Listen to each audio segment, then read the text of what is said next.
Muy buenas tardes, distinguidos televidentes que sintonizan a esta hora de la tarde su espacio al tiempo. He aquí, por la vía legal, con su servidor el licenciado Joel Méndez. Bueno, hoy es el 31 de enero, último día del mes. Y consigo, hay muchas informaciones, muchas cosas negativas en el mundo, como por ejemplo, la alta tasa de contaminación de una enfermedad que ha suscitado en China, llamada por ellos mismos el coronavirus. Se dice en informaciones no confirmadas que van más de 1000 muertos por esta enfermedad. En ese sentido, la OMS o la Organización Mundial de la Salud ha emitido una alerta mundial sobre esa situación, basándose en que es horrible, es temido que esta tremenda enfermedad, esta maldita enfermedad, llegue a países, por ejemplo, donde se torne incontrolable, por lo cual la OMS ha emitido una alerta mundial. Sin embargo, ya nosotros escuchamos, por ejemplo, en el día de hoy tuve la oportunidad de ver en televisión al ministro de Salud refiriéndose a los equipos para identificar a personas que están contagiados con el coronavirus, pero que esos equipos aún están almacenados. Lo que significa que aquí no se ha comenzado el operativo en los aeropuertos. Supuestamente en el Aeropuerto Internacional de las Américas hay uno de esos aparatos instalados, pero parecería ser que aún no se le está dando uso. Ojo con esto, porque nosotros somos un país en vía de desarrollo, semidesarrollado. Entonces vamos a poner las pilas a los fines de que esta catastrófica enfermedad, temida, terrible, imperdonable, suscitada en China, ni siquiera haga asomo en nuestro país. Tomar todas las medidas de precaución, las autoridades de salud, en ese sentido. El tema de hoy es la ley 172-13, promulgada por el Poder Ejecutivo en fecha 13 de diciembre del año 2013, sobre protección de datos de carácter personal. Para todos nosotros no es un secreto que nuestro país y cuántos países más del mundo, obtener información crediticia en años anteriores de una persona era muy fácil.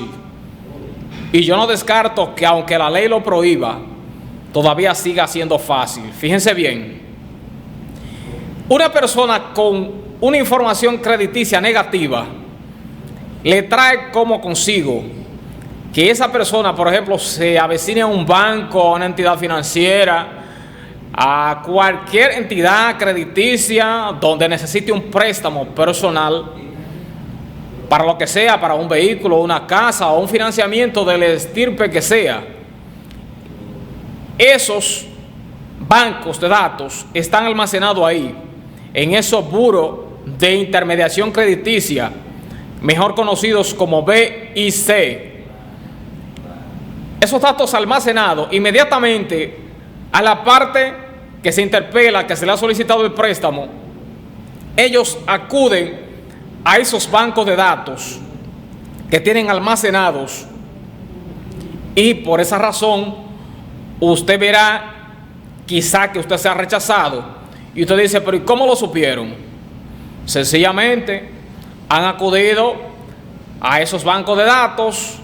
Entre los principales está, por ejemplo, Data Crédito, que es el más antiguo de República Dominicana, TransUnión, que es una compañía de índole internacional que opera en Estados Unidos y diversos países del mundo, y unas cuantas compañías más que se dedican a esos medios, como Credifax, República Dominicana, que también es una compañía de índole internacional y se dedica a la investigación de datos y suministro de datos a diversas empresas.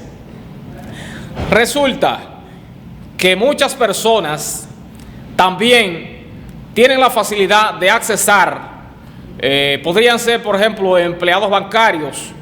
No es una historia ni es un cuento que muchos empleados bancarios que tienen acceso a datos incluso se han dedicado a transferir cuentas, a transferir dinero de cuentas ajenas a otro tipo de cuenta, es una especie de mafia. Sin embargo, no es menos cierto que si bien existe la ley, no ha sido aplicada en toda su extensión como debería ser en nuestro país. Pero sin embargo, también debemos decir que han habido sanciones. Los tribunales penales, cuando se trata de un delito de esa estirpe, como por ejemplo el delito de suministrar datos para que una persona delinca, utilice esos datos a los fines de estafar, robar, sacar dinero de una cuenta ajena o producir cualquier tipo de delito en ese tenor que sea atinente a la violación 173.13 sobre protección de datos personales, entonces hay sanciones severas. Pues fíjense que la pena incluso podrían llegar, pecuniariamente hablando, por ejemplo, la más larga es de 20 a 100 salarios mínimos del sector privado, regularmente, de salarios mínimos vigentes, y también lleva consigo, cuando venga para cometer la comisión de un crimen, por ejemplo, la sanción sería la máxima establecida en el Código Penal Dominicano.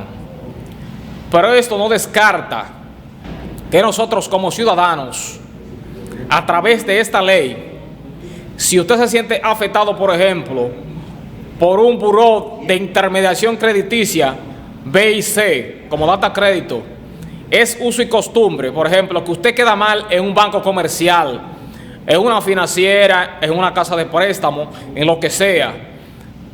Ese scoring que ellos tienen se le extiende por un tiempo indefinido y es la razón por la cual nosotros como ciudadanos a veces vamos a solicitar un préstamo y se les refleja en su banco de datos o scoring que usted en X años, por ejemplo, hace 10 años, solicitó un préstamo y ese préstamo usted por X razón. Señores, el 80% de los dominicanos quedamos mal en los bancos, pero la mayoría de veces de ese 80%, quizás un 5% sea moroso en el pago de su préstamo o en el cumplimiento de su deber como deudor. Resulta que ese 75% queda mal la mayoría de veces porque quizás tomó el préstamo para un negocio, el negocio no funcionó, o X razón, o no está trabajando. Son muchas las situaciones que se pueden dar para la cual un deudor a una entidad financiera no pueda cumplir con sus obligaciones. Por lo cual existe la figura del habeas data. Es totalmente gratis el habeas data, pero les recuerdo que casi los ciudadanos comunes que no saben bregar con esta situación, que por ende está constitucionalizada en el artículo 44, deben siempre apoderar a un abogado para que no cometan errores infantiles. Es la idea principal. Por ejemplo, las entidades crediticias como Data Crédito le venden el sueño de que el procedimiento es gratis. Pero lo que pasa es que es gratis. Pero ¿quién se lo va a instrumentar? ¿Quién va a hacer los alegatos de hechos y de derechos? Que es la situación principal por la cual se debe interponer recurso de habeas data. Nosotros hemos concluido por el día de hoy. El tiempo se nos terminó.